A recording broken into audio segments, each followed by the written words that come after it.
Bonjour à tous, vous écoutez l'Europe en 43 minutes, émission animée par la Maison de l'Europe de Tours, Centre-Val de Loire, Europe Direct.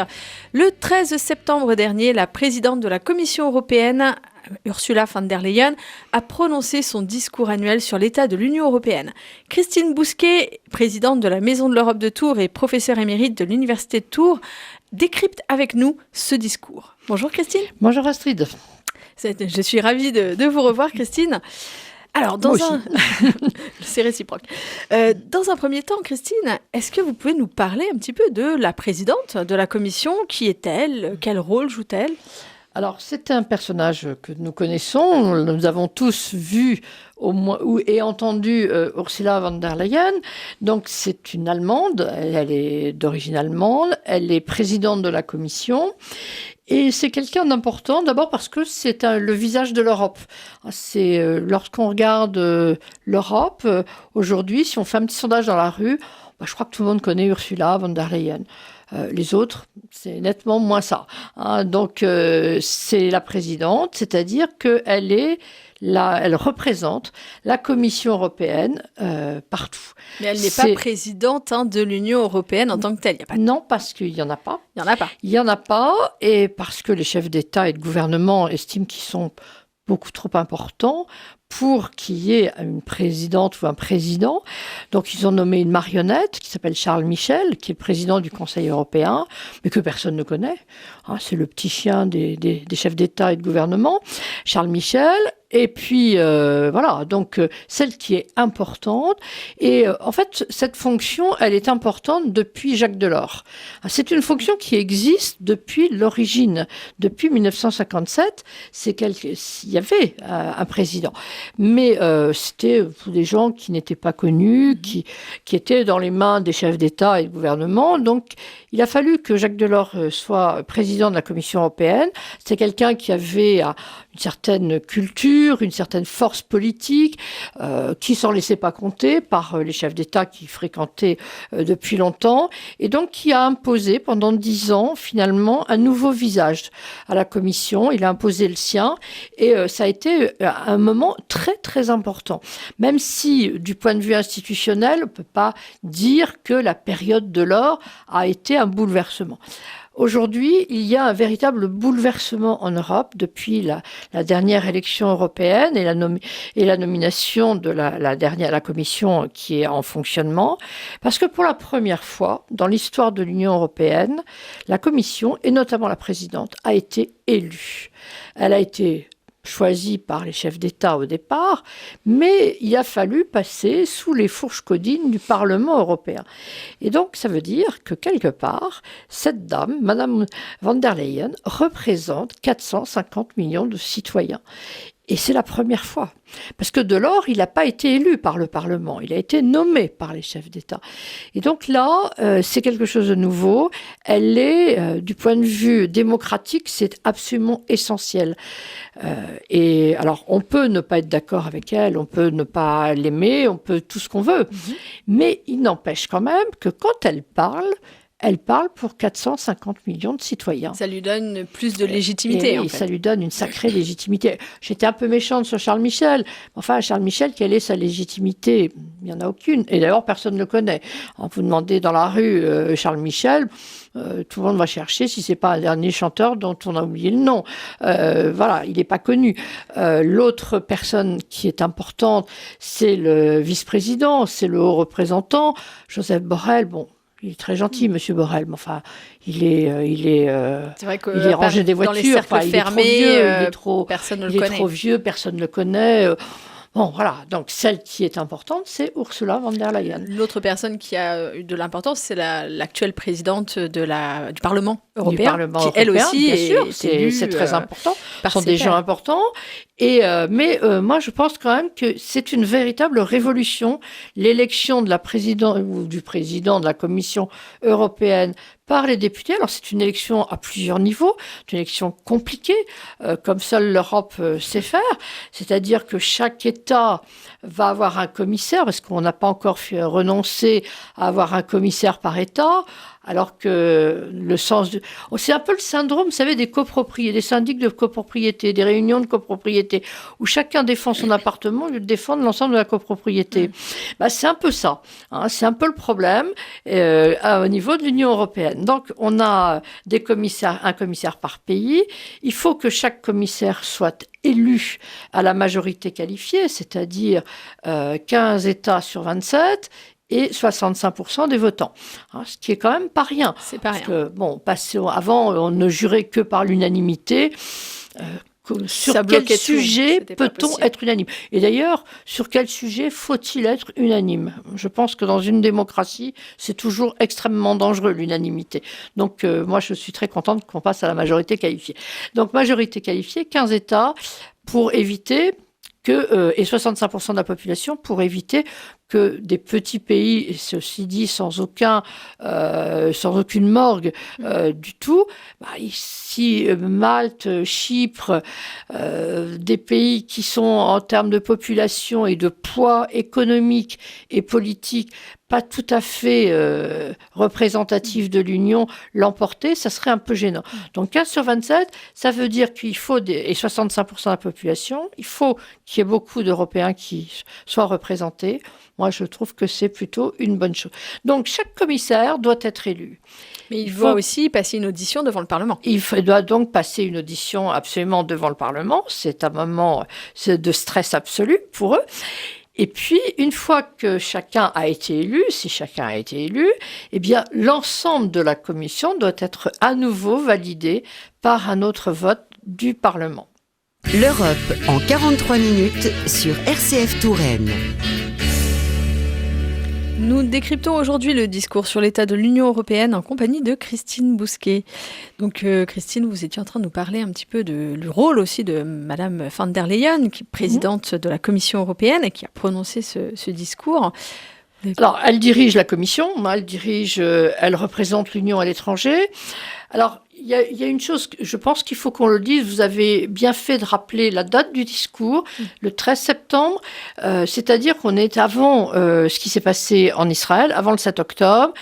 Et donc, évidemment, ce discours commence à être daté pour un certain nombre de choses, et notamment en politique extérieure. Mais rappelez-vous, il y a eu une levée de bouclier d'un certain nombre de chefs d'État parce que Madame van der Leyen est allée à Jérusalem et à Tel Aviv.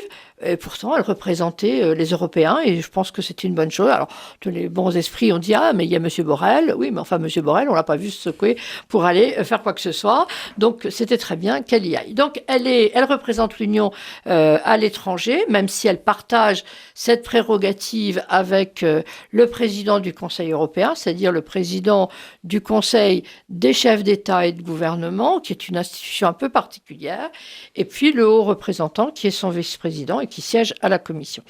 Alors, cela dit, elle n'établit pas la politique étrangère de l'Union européenne, elle ne commande pas de troupes, elle n'est pas chef d'armée, et elle ne lève pas d'impôts parce que ce sont des prérogatives qui sont en dehors du champ de l'Union européenne. Mais elle est la responsable, effectivement, de la vie de l'Union européenne. Et on l'a vu notamment au moment du Covid, où heureusement qu'elle était là, qu'elle avait la légitimité qu'elle avait pour décider, pour activer l'Europe pour la recherche d'un vaccin. Je pense que sans cette révolution institutionnelle et puis sans la poigne de Madame van der Leyen, qui est une femme de tête, eh bien, on aurait sans doute mis beaucoup plus de temps, eu beaucoup plus de dégâts. C'est quelqu'un de tout à fait essentiel. Alors, elle a prononcé ce discours, c'est un discours annuel. Qu'est-ce que c'est en fait le discours sur l'état de l'Union ? Alors, le discours, c'est un petit peu la copie du discours sur l'état de l'Union des États-Unis, où le président américain, chaque année, vient devant les parlementaires américains expliquer sa politique, faire le bilan et ouvrir des perspectives. C'est le décalque. Alors, discours sur l'état de l'Union, je trouve qu'il y a un élément qui est toujours un peu gênant, c'est le jour et l'heure. Lorsqu'on fait un discours sur l'état de l'Union un jeudi, Non, je crois que c'était un mercredi, bon, enfin, c'est pareil, mercredi ou jeudi, un jour où tout le monde travaille dans l'Union européenne, à 9h du matin, il est certain que les citoyens européens ne sont pas devant leur poste de télévision. Sauf les membres, les responsables Europe Direct. Voilà, sauf les responsables Europe Direct, parce que là, il faut qu'on l'écoute. Mais ça veut dire que c'est un discours qui est adressé aux eurodéputés. Il n'y a que les eurodéputés qui ont le temps d'écouter ça.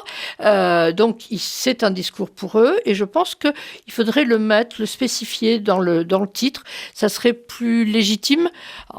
C'est pas illégitime de la part de la présidente de la Commission de venir parler aux députés. Bien sûr, il faut qu'elle le fasse. Mais c'est un petit peu dommage. Puisque quand on dit qu'on s'adresse à des millions d'Européens, non, on s'adresse à 750 personnes. Qui représentent, Mais est-ce que les députés européens, dans les différents États, rendent compte du discours de l'État de l'Union de la présidente de la Commission ? Bonne question. Je n'ai jamais entendu un député européen rendre compte du discours de l'État de l'Union. Après, on peut le retrouver aussi, sur Internet. Mais les députés, les eurodéputés, dont c'est quand même aussi le travail, puisque c'est un relais, ils ne sont que des relais, et ça ne fonctionne pas. Donc, alors là, cette année, c'est particulier le discours sur l'État de l'Union, parce qu'on est en fin de mandature. C'est le dernier de la mandature. Donc, il est évident que Madame van der Leyen parle de son bilan. Elle parle aussi à des gens qui vont, pour la plupart, se représenter. Donc, il faut qu'ils préparent des arguments de campagne. Elle aussi, parce qu'elle a l'intention très probablement de se représenter. Donc, ce qui est visé, c'est les prochaines élections, c'est de tirer un bilan concret de l'action de l'Europe toute cette année. Et puis, d'ailleurs, très souvent, dans son bilan, elle ne parle pas simplement de l'année qui vient de se passer, mais des années précédentes, ce qui est logique pour faire un bilan, bien entendu. Et alors, c'est toujours le problème des bilans. Comment fait-on un bilan sans trop de complaisance ? Parce qu'on a toujours tendance à montrer ce qui va, ce qu'on a été capable de faire. Il ne faut pas trop de complaisance. Il ne faut pas non plus trop de pudeur, parce que je rappelle l'adage, quand ça marche, c'est la France, quand ça ne fonctionne pas, c'est l'Europe. C'est ce que pensent tous les politiques français. Et là, elle est chargée de dire, quand ça fonctionne, c'est l'Europe. C'est aussi l'Europe. Et c'est quelquefois d'abord l'Europe. Et donc là, c'est un discours que les politiques nationaux ont toujours du mal à entendre, mais elle est là pour le faire entendre. Et justement, au Parlement européen, le Parlement, dans cette mandature, il n'y a pas de franche majorité. C'est quand même un Parlement assez éclectique. Oui, le rapport de force au Parlement européen est un peu compliqué parce qu'il y a deux grands partis. En Europe, il y a le PSE, le Parti socialiste européen, et le PPE, le Parti populaire européen. Alors, PSE, c'est SED, en fait, sociaux-démocrates. Voilà, les sociaux-démocrates. Bon, j'ai résumé à la française. Ce qui est très intéressant. En fait, ces deux partis n'ont pas la majorité. Donc, il faut un apport. Il fallait l'apport d'un groupe tiers de Renew Europe, qui est composé de libéraux, de centristes, chez les Français, plutôt des macronistes, qu'on appelle les macronistes. Quelquefois, il y a des verts, parce qu'en Europe, chaque élection, chaque vote nécessite un accord, un travail. On n'est pas hostile a priori, on n'est pas pour a priori, mais il faut travailler ensemble. C'est un exemple que les Français pourraient méditer, travailler ensemble. Alors, un de ses premiers succès, c'est d'avoir réussi à incarner une majorité plus large qu'auparavant. Avant, quand le PPE avait la majorité, les autres, ils pouvaient voter. Finalement, c'était pas grave. Tandis que là, il faut aller chercher les voix, il faut aller chercher une majorité. Donc, ça a été une mandature où on a renouvelé la démocratie. Il a fallu aller chercher les voix, et sans doute... elle a été la femme de la situation avec le Covid. Elle est parvenue à être investie par un groupe un peu plus large. Parlons aujourd'hui du discours sur l'état de l'UE avec Christine Bousquet. Christine, vous avez dressé un petit portrait de Madame von der Leyen. Vous nous avez parlé du discours, à quoi il sert, à qui il s'adresse, et aussi du Parlement européen, parce qu'il s'adresse essentiellement aux députés européens. Vous avez dit aussi qu'elle faisait le bilan. Et est-ce que vous avez quelques exemples précis donc de ce qu'elle a dit dans son discours, le bilan qu'elle a dressé? Oui, alors je rappelle ce que j'ai dit tout à l'heure. On est avant le 7 octobre, Oui. donc c'est important parce que Oui, le monde a quand même changé, oui. et beaucoup de choses ont changé depuis. Donc évidemment, cette émission on l'a fait tardivement parce que pour des raisons diverses et variées, mais c'est important. Mais du coup, ça permet peut-être aussi de juger avec un certain recul ce discours. Donc par exemple, bien elle va rappeler qu'il y a un certain nombre d'investissements qui ont été faits par l'Europe. Elle rappelle le bilan, et notamment dans les projets numériques. Ces projets numériques, ce sont des projets qui sont très concrets. Il fallait moderniser les systèmes de soins. Je vous rappelle qu'on était en épisode Covid. Il fallait numériser les systèmes judiciaires. C'est important pour que, justement, dans un climat où le terrorisme est quand même omniprésent, avoir des systèmes qui soient numérisés, c'est évidemment important. Et puis, dans le domaine numérique, il fallait que l'Europe s'empare du problème de la gestion des risques liés au monde numérique. Et ils sont nombreux, tous les parents le savent, c'est évidemment compliqué. Il ne s'agit pas... Et je crois que dans son discours, elle a bien montré, elle a bien dit que Internet, c'est quand même un instrument extraordinaire de partage de connaissances. Ça a permis aux gens, on en fait tous l'expérience, de pouvoir discuter en direct avec des gens qui sont très loin, à l'autre bout de l'Europe ou à l'autre bout du monde. Mais on s'aperçoit quand même aussi des problèmes liés à cette connexion permanente, notamment pour les enfants, la désinformation, la diffusion de contenus qui sont quand même plus que préjudiciables, condamnables aussi. Donc le risque pour la confidentialité des données. Cette semaine, je regardais les informations et il y avait quelque chose sur le vol des cagnottes des grands magasins, les gens qui ont des cagnottes parce qu'ils font leurs courses, et des gens qui arrivent à détourner ces cagnottes grâce au numérique. Donc, c'est des éléments très concrets qui nous concernent tous, vous, moi, tout le monde. Et donc, l'Europe a travaillé sur ces éléments-là. Il y a l'espace numérique européen est plus sûr, les droits fondamentaux des hommes et des femmes, bien sûr, et des entreprises sont mieux respectés. Alors, il faut continuer, bien entendu. Et il y a des obligations précises qui sont demandées aux grandes entreprises technologiques, aux GAFAM, par exemple, qui doivent s'engager sur un certain nombre, qui ont dû s'engager sur un certain nombre de points. Donc là, dans le domaine du numérique, ça nous concerne tous. Même qu'on soit pour ou contre, peu importe, ça n'a aucune importance, ça nous concerne tous. L'intelligence artificielle, c'est une vraie question. Les Français sont un peu obsessionnels dans le mauvais sens du terme sur l'intelligence artificielle. Ils ont peur de tout et de leur ombre. Ça fait très longtemps que l'intelligence artificielle, elle est présente partout. Si vous pouvez écouter cette émission, c'est grâce à l'intelligence artificielle. Sinon, il n'y aurait pas de transfert de données. Donc, c'est évidemment important. Il y a différents niveaux, je pense. Mais l'intelligence artificielle, elle est extrêmement importante dans le domaine de la santé. Nous sommes une population en Europe qui vieillit. Et donc, il va falloir de plus en plus s'occuper de personnes âgées.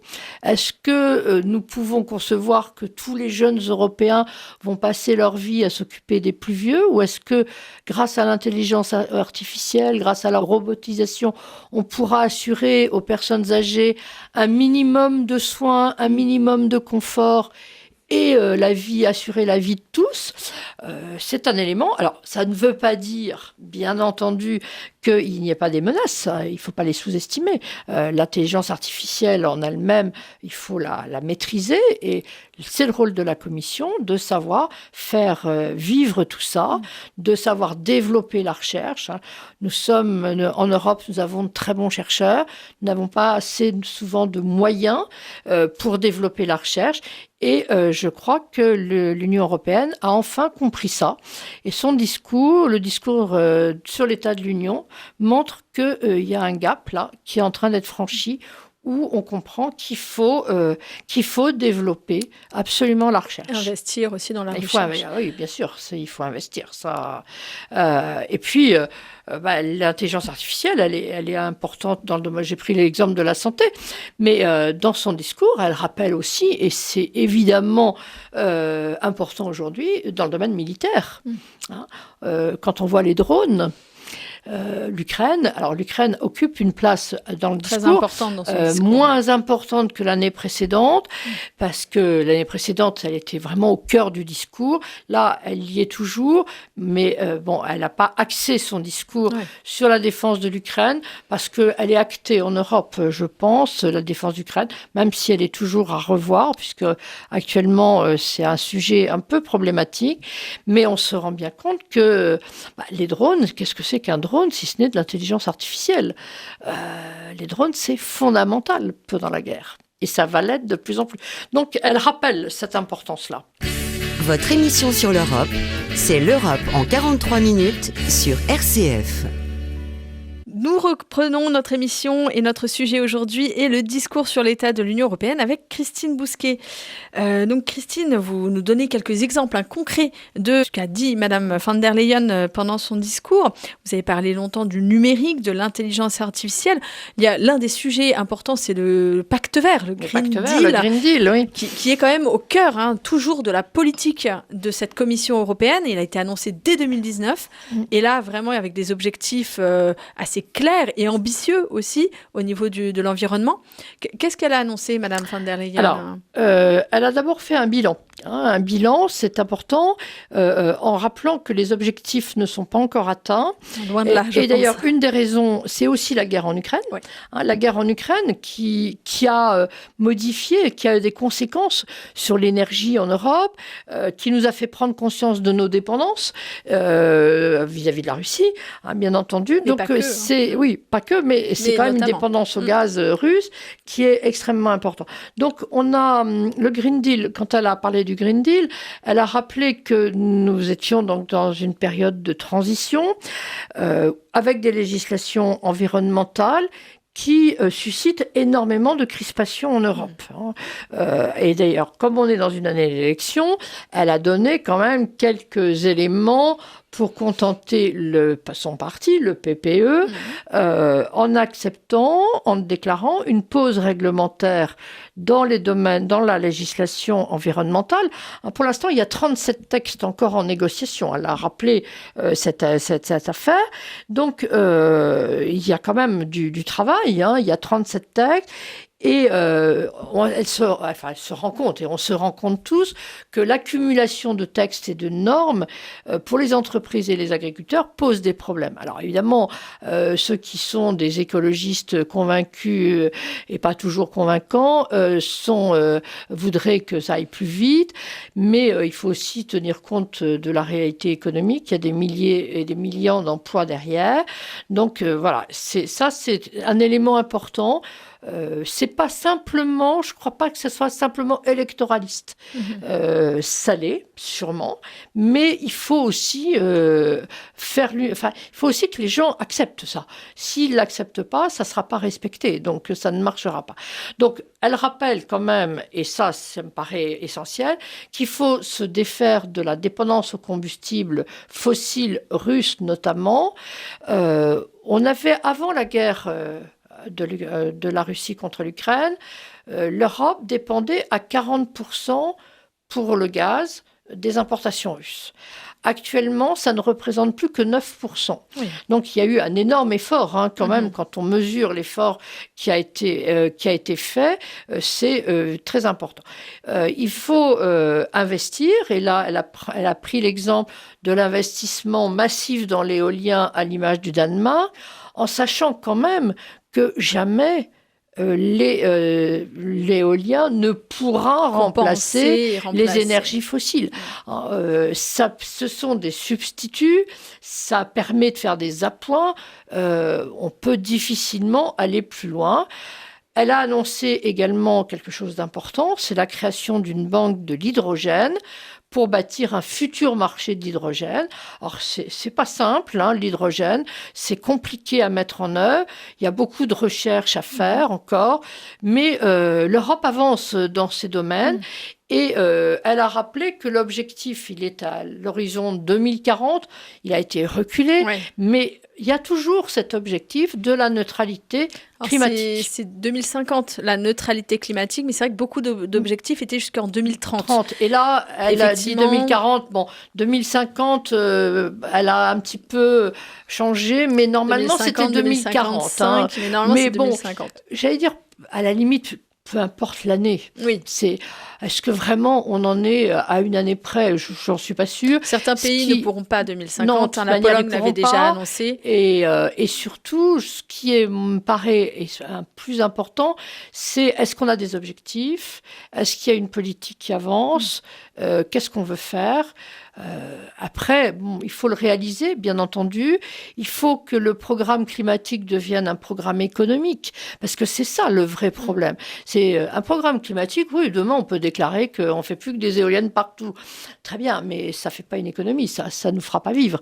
Donc, ce qui me paraît essentiel, c'est d'avancer les deux pieds en même temps. Il faut savoir que dans tous les cas, le Pacte vert était quand même un programme très transversal qui implique absolument tous les secteurs et toutes les strates de la politique européenne et de vie. Donc ça s'applique au travail, au social, tout à fait. Mais je prends un exemple très concret. Pour qu'on réalise bien. Par exemple, dans l'Union européenne, il y a 5 ans, il n'y avait pas une seule aciérie propre. Les aciéries étaient les vieilles aciéries sidérurgiques qui, aujourd'hui, on est passé donc de 0 à 38. C'est pas négligeable, parce que 0 à 38, quand on pense en termes financiers, d'investissement, de travaux, de remise à niveau et compagnie, c'est gigantesque. Et derrière, ça crée de l'emploi. Oui, il y a des emplois, des familles mais c'est une remise complète. On passe pas de 0 à 38 par l'opération du Saint-Esprit. Ça se saurait sinon. Par exemple, l'Union européenne attire davantage d'investissements dans l'hydrogène que la Chine et les États-Unis réunis. Notre sujet aujourd'hui est le discours sur l'état de l'Union avec Christine Bousquet pour nous le décrypter. Christine, vous étiez en train de nous parler de l'énergie, de l'Union qui a fait de gros progrès et qui a aussi des ambitions. De ce point de elle vue-là. a des ambitions et puis c'est vraiment des projets tout à fait extraordinaires. J'étais en train de me rappeler un élément concret, tout bêtement, mais le lancement du premier porte-conteneur fonctionnant au méthanol propre, fabriqué à partir de l'énergie solaire. C'est quand même assez extraordinaire. C'est incroyable, Dans la même phrase, quand on voit tous les mots que je viens de dire, c'est quand même pas anecdotique. On est quand même dans une période où il y a énormément de progrès et l'Union européenne, elle est moteur là. Et donc elle rappelle avec des exemples, elle rappelle que c'est une volonté de l'Union européenne réelle. Alors, comme elle a été, le PPE lui a demandé de remettre l'entreprise au cœur de l'Union européenne, elle veut, et notamment l'industrie, donc elle proclame dans son discours, elle propose une série de dialogues sur la transition propre avec l'industrie pour que la décarbonation de l'industrie se fasse en accord avec l'industrie, sans couler les industries, parce que évidemment c'est quand même un risque, bien entendu. Et alors, c'est pas facile. Par exemple, l'industrie éolienne, elle est confrontée à un certain nombre de difficultés. Il y a que de citoyens européens qui veulent bien de l'énergie éolienne à une seule condition, c'est que ça ne soit pas à côté de chez eux. Donc, parce que ça fait du bruit, parce que c'est vraiment très vilain, parce que c'est moche, il faut bien reconnaître, dans le paysage. C'est pas plus vilain qu'un pylône électrique. Oui, mais c'est quand même beaucoup plus envahissant dans le paysage. Ça casse les paysages. Oui. Donc, personne n'en veut. Mais tout le monde, la main sur le cœur, ne jure que par l'éolien. Donc, elle est coincée entre les deux systèmes et elle a déclaré qu'elle allait accélérer, la Commission allait accélérer la délivrance des permis de construire en énergie éolienne un peu partout en Europe. Elle va également, et là c'est très important, sur les véhicules électriques. Alors, vous savez, les voitures électriques, c'est la grande marotte actuelle. Soit vous achetez une voiture électrique construite par les Européens et c'est hors de prix, donc les Européens ne peuvent pas les acheter, soit vous achetez une voiture chinoise qui sont moins chères. Mais ces voitures chinoises, elles sont subventionnées de manière absolument indue par la Chine. Et elles sont en plus, quand vous tombez en panne, il faut changer la voiture parce que la batterie d'un seul tenant. Contrairement aux voitures européennes qui sont faites en plusieurs morceaux. Et donc, on peut changer un morceau et pas l'ensemble de la batterie. Donc, la Commission a ouvert une enquête. Elle l'a annoncé lors de ce discours, justement, sur ces fameuses subventions sur les véhicules électriques en provenance de Chine. Donc là, l'Union européenne réalise qu'elle ne peut pas continuer à ouvrir ses portes grandes ouvertes, avoir des portes grandes ouvertes sur les productions chinoises. Quand on a l'histoire des touristes chinois, est-ce qu'ils savent qu'ils achètent quand ils achètent les tours Eiffel miniatures, est-ce qu'ils savent qu'elles ont été fabriquées en Chine? Bon, voilà un exemple tout bête, mais quand ce sont des tours Eiffel chinoises, c'est pas très grave. Mais quand ce sont des véhicules électriques, c'est beaucoup plus important et beaucoup plus inquiétant. Donc, c'est quand même un élément sur lequel elle veut ouvrir l'Europe à la concurrence, qu'elle reste ouverte, mais pas, c'est son expression, pas par un nivellement par le bas. Et la Chine nivelle par le bas. Donc, il y a également dans le discours et dans la volonté, dans les priorités de la politique européenne, de la Commission européenne, c'est une économie au service des personnes. Et d'ailleurs, nous sommes cette année 2023, début 2024, dans l'année européenne des compétences. Donc, il faut que l'économie soit au service aussi des compétences et des personnes et que les compétences soient au service de l'économie. Elle l'a rappelé dans son discours. Oui, tout à fait. Alors d'ailleurs, un petit mot sur les compétences. C'est extraordinaire, tout le monde parle de compétences, mais personne ne définit jamais ce que c'est qu'une compétence. Parce que des compétences, il y en a plein dans tous les domaines. Et c'est pourtant important. Est-ce que ce sont des savoirs, des savoir-faire ? Des savoir-faire sans savoir, c'est savoir ne rien faire. Donc, c'est important. Une juste combinaison sans doute les deux. Mais justement, je pense que le terme de compétence mériterait d'être extrêmement bien défini. Ce n'est pas le cas dans la plupart des cas. Alors, le défi des personnes, l'économie au service des personnes, elle a rappelé trois grands domaines. D'abord, la pénurie de main-d'œuvre et de compétences dans l'Union européenne. Il y a beaucoup d'entreprises qui ne trouvent personne. On a tous en tête les bars, les restaurants, les stations touristiques, mais il n'y a pas que, et c'est partout en Europe. Donc, il manque des millions de personnes. Pendant très longtemps, dans l'Union européenne, on avait des millions de gens qui cherchaient des emplois. Maintenant, c'est des emplois qui cherchent des preneurs. Des millions d'emplois qui cherchent des preneurs. On a renversé les choses. Situation. Et elle n'en fait pas dans son discours, elle met l'accent là-dessus. Le deuxième élément qui me paraît important, c'est l'inflation. On est en ce moment en période d'inflation. Comment limiter l'inflation ? Comment permettre aux Européens de vivre ?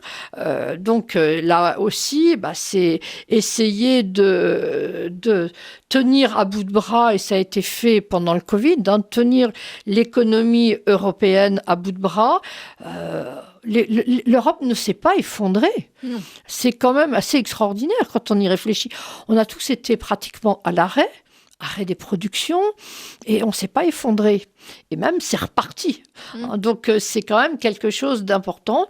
Et puis, faciliter quand même l'activité des entreprises. Et notamment, et pour une Allemande, c'est intéressant que ça vienne dans la bouche d'une Allemande, comment concilier la vie professionnelle et la vie familiale. On sait très bien qu'en Allemagne notamment, mais pas seulement en Allemagne, en Autriche par exemple aussi, pour les femmes, pour les familles de manière générale, pour ne pas genrer le problème, c'est compliqué quand on a des enfants de trouver des solutions de garde, c'est mal vu. Mettre un enfant à la crèche avant 2 ans, en Autriche, c'est très mal vu. Pourtant, c'est la condition pour que les gens puissent travailler. Donc, comment faire pour concilier vie familiale et vie professionnelle? Et je trouve que c'est assez intéressant qu'elle ait mis ça au cœur de son discours, aussi de son discours, de sa politique sociale, de la politique sociale. Comment on fait? C'est ambitieux, parce que c'est des millions de parents qui sont concernés.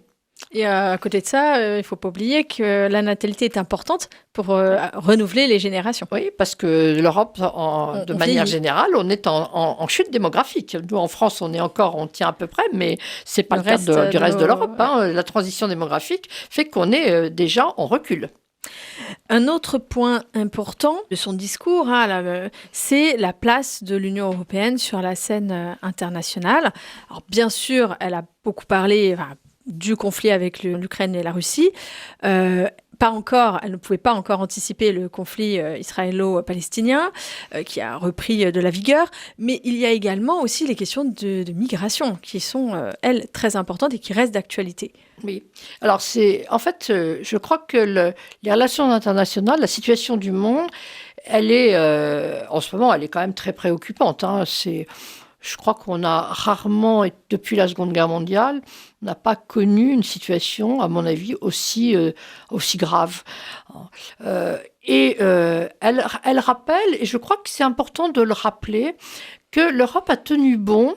Et justement, ça relie tout ce que je viens de vous dire. Le gaz russe.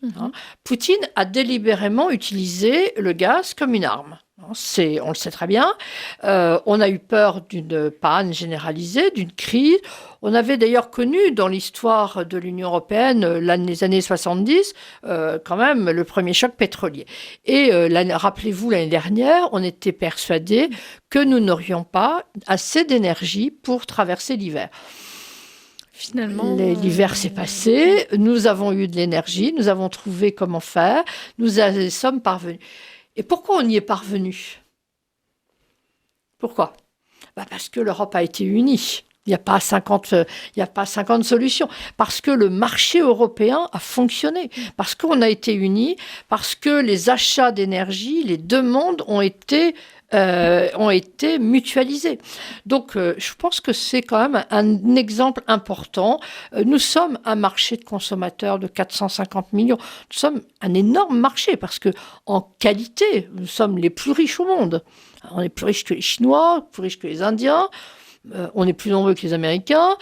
On est les plus riches au monde. On l'oublie quelquefois. Mais l'Europe, c'est ce qu'il y a de plus riche sur la Terre. Donc, c'est quand même important.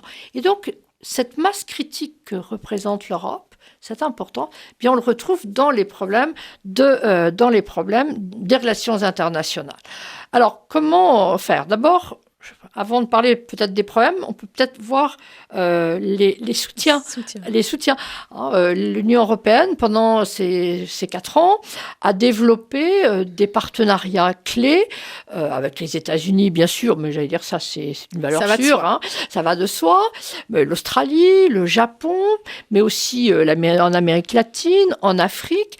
Il y a eu véritablement des accords de libre-échange avec le Chili, avec la Nouvelle-Zélande, avec le Kenya.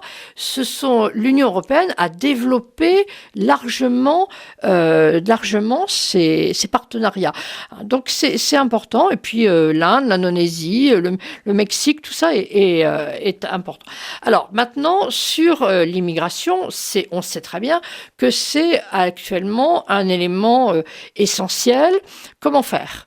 Elle est allée plusieurs fois, elle est allée à Lampedusa, Madame von der Leyen.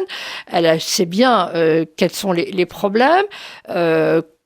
Elle sait que les Européens sont très divisés, mais elle sait d'abord que nous avons besoin de millions d'emplois. Donc, comment faire pour gérer ça?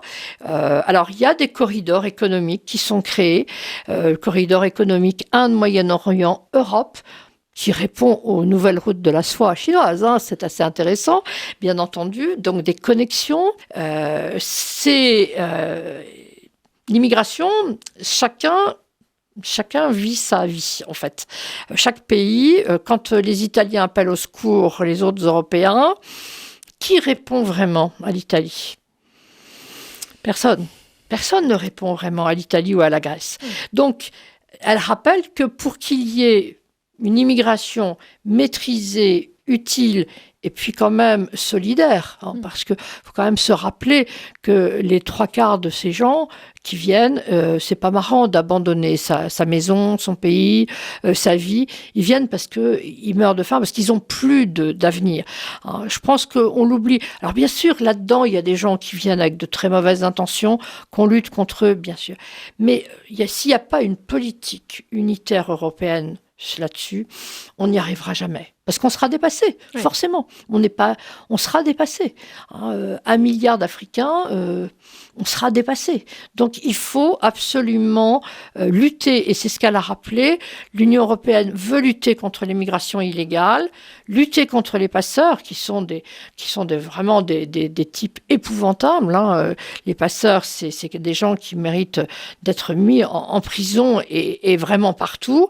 Et puis, elle a annoncé une conférence internationale sur la lutte contre le trafic d'êtres humains, parce que c'est ce qui se passe, c'est du trafic d'êtres humains. Quand on voit ces bateaux surchargés qui ne marchent pas, qui sont au milieu de la Manche, pas dans une mer à 5 degrés, c'est du trafic d'êtres humains. Est-ce que nous pouvons accepter d'avoir des gens qui viennent travailler dans ces conditions-là ? Qu'est-ce qu'on leur offre? Comment on les accueille? Est-ce qu'on les accueille? Toutes ces questions-là, c'est pas je suis pour ou je suis contre. C'est si je suis pour, voilà tous les champs qu'il va falloir envisager. Et si je suis contre, quelle est la solution? Construire des murs? Non, c'est jamais une solution. Les murs, ils ont toujours été franchis. Toujours. Après, il y a aussi le travail dans les pays d'où partent les immigrés. Oui, alors investir dans ces pays, est-ce que les Européens sont prêts à investir, à continuer? Parce qu'on a beaucoup investi en Afrique. L'Afrique, elle a tenu quand même pendant, grâce à l'Europe, grâce aux pays, aux subventions européennes, à tout ce que les Européens ont mis. Mais est-ce que le citoyen européen, les 450 millions, sont d'accord pour financer tel projet et surveiller que tel projet marche? Je vous remercie beaucoup, Christine. C'était l'Europe en 43 minutes, émission animée par la Maison de l'Europe de Tours, Centre-Val de Loire, Europe Direct. Merci beaucoup et nous nous retrouverons très bientôt. Au revoir. Merci.